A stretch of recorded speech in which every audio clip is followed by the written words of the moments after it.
Hello friends, my name is Sanjay Jain and आज की इस एपिसोड में हम लोग स्टडी करेंगे about why SEO is important for e commerce.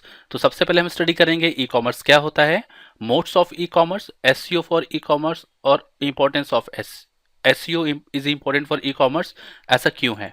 चलिए शुरू करते हैं। तो सबसे पहले हम बात करते हैं ई कॉमर्स की। तो ई कॉमर्स का मतलब होता है electronic commerce is the buying and selling of goods and services और द ट्रांसमिटिंग ऑफ फंड्स और data over an electronic network. तो इसमें क्या होता है कि कोई भी आप शॉपिंग करते हैं, जिसको हम अगर एज अ लेमैन की तरीके से समझ लेते हैं, मान लीजिए कोई आप शॉपिंग कर रहे हैं, आपने फ्लिपकार्ट से कुछ शॉपिंग किया, आपने ऑनलाइन पेमेंट कर दिया, आपके घर पर वो जो प्रोडक्ट था वो डिलीवर हो गया, तो इस प्रोसेस को बोलेंगे e commerce, right. So modes of e commerce में क्या होता है कि ये तीन तरीके से होते हैं, फोर तरीके से होते हैं। तो पहला तो होता है बी टू बी, दूसरा होता है बी टू सी, फिर होता है सी टू बी, देन होता है आपका सी टू सी। तो अगर हम बी टू बी के बारे में बात करें तो ये होता है बिजनेस टू बिजनेस। जैसे कि आपने इंडिया मार्ट का नाम सुना होगा, तो वो क्या करता है, बिजनेस टू बिजनेस में डील करता है। अब जैसे मैं अगर बात करूं, अलीबाबा का आपने नेम सुना होगा, वो भी आपका मैन्युफैक्चर टू मैन्युफैक्चर में वर्क करेगा। ऐसे कई सारी कंपनीज है जो बी टू बी में डील करती हैं। जैसे अगर हम बात करें एचपी लैपटॉप की और इंटेल प्रोसेसर की, तो इंटेल प्रोसेसर एचपी का टाई अप है क्योंकि वो बी टू बी में है। अब जो इंटेल का जो प्रोसेसर है वो एक नॉर्मल पर्सन डायरेक्टली जाके परचेस नहीं कर सकता, तो उन लोगों का टाई अप है। तो इस प्रोसेस को बोलते हैं B to B e commerce. अगर हम बात करें बी टू सी की बात करें, तो बी टू सी का मतलब होता है बिजनेस टू कंज्यूमर। इसमें जो कस्टमर होता है वो बिजनेस से शॉपिंग करता है, डायरेक्टली उसके पास प्रोडक्ट आता है। जैसे अमेजोन से आपने कुछ शॉपिंग किया तो ये प्रोसेस आपका बी टू सी हो गया।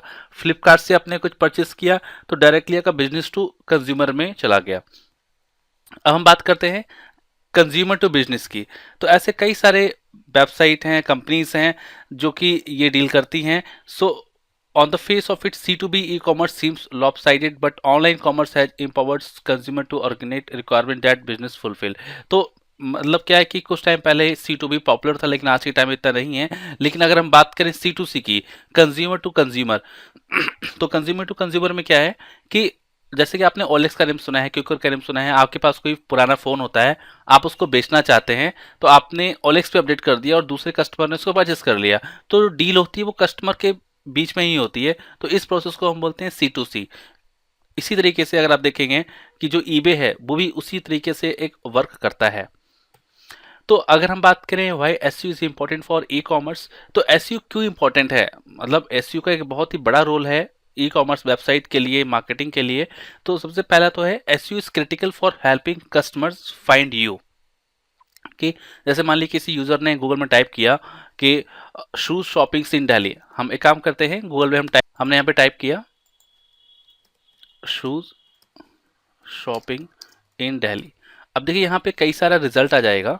तो अभी क्या है, ये एसईओ की एक पावर है जो कि वेबसाइट्स को टॉप में लेके आ रही है। देखिए यहाँ पे कई सारे रिजल्ट आ गया। और अगर हम, ये तो पीपीसी हो गया, पेड रिजल्ट है। और अगर हम बात करें यहाँ पे नॉर्मल, तो यहाँ पे ऐसे कई सारी कंपनीज हैं, जैसे कि बूपलर हो गया, टॉप एप्स हो गया, और भी कई सारी कंपनीज हैं। लेकिन अगर हम टेक्नोलॉजी में आ जाते हैं, यहाँ पे हम कर देते हैं यहाँ पे मोबाइल शॉपिंग इन दिल्ली। तो देखिए मोबाइल शॉपिंग दिल्ली टाइप करते ही यहाँ पे जो ऑर्गेनिक रिजल्ट आ रहा है वो आता है 91 मोबाइल्स का आ रहा है, मोबाइल स्टोर्स का आ रहा है, इंडिया मार्ट का भी आ रहा है, और भी कई सारी कंपनीज हैं उसका आता है। अगर हम यहाँ पे कीवर्ड को चेंज कर देते हैं, क्योंकि हमने शॉपिंग किया हुआ है इसलिए यहाँ पे जस्ट डायल और भी आ रही है, तो मैंने यहाँ कर दिया ऑनलाइन शॉपिंग आईफोन। तो अब देखिए क्या होता है, इस कीवर्ड टाइप करते ही स्नैपडील आ रहा है, फ्लिपकार्ट, जो ऑनलाइन वेबसाइट्स हैं वो आ रही हैं। तो इससे क्या होगा, यूजर क्लिक करेगा और डायरेक्टली उसकी वेबसाइट पे चला जाएगा और वहां से कन्वर्जन हो जाएगा। तो end of the day SEO is very beneficial, क्योंकि जो आपका बिजनेस कीवर्ड होगा उससे यूजर आपकी वेबसाइट पर आएगा। सेकंड, अगर हम बात करें, SEO is a cost effective way to grow your bottom line.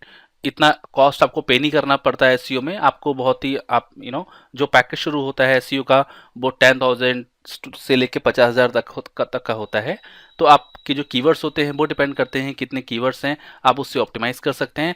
और अगर मैं तीसरा स्टेप बात करूं, एसईओ इफेक्ट और long lasting making it a great investment. तो आपका लॉन्ग टाइम प्रोसेस है, मतलब ऐसे नहीं है कि आपने कीवर्ड को आज रैंक कराया कल वो रैंक डाउन होगी, आपको उसके लिए वर्क करते रहना होगा। आप लॉन्ग टाइम तक वर्क करेंगे, आपको रिस्पॉन्स काफ़ी अच्छा मिलेगा। तो ये जो पॉइंट है एसईओ क्रिटिकल, कॉस्ट इफेक्टिव और लॉन्ग लास्टिंग, मतलब दैट्स अ वेरी इंपॉर्टेंट कि आज के टाइम में अगर आप एसईओ नहीं कर रहे हैं ई कॉमर्स मार्केटिंग के लिए तो आपकी वेबसाइट, मतलब you are losing something, you are missing something. So आज के सेशन में मैंने आपको बताया कि एसईओ क्या इंपॉर्टेंस है आपके ई कॉमर्स मार्केटिंग के लिए। इसके और भी हम जो भी इसके टेक्नोलॉजी पार्ट हैं या जो भी इसके कैटेगरीज सेक्शंस हैं उसके अंदर भी जाएंगे, हम बात करेंगे navigation and site structure for e commerce next episode में। आज की इस एपिसोड में बस इतना ही। Thank you so much for joining us. Thank you for watching this video. For more videos, please subscribe our YouTube channel. Thank you.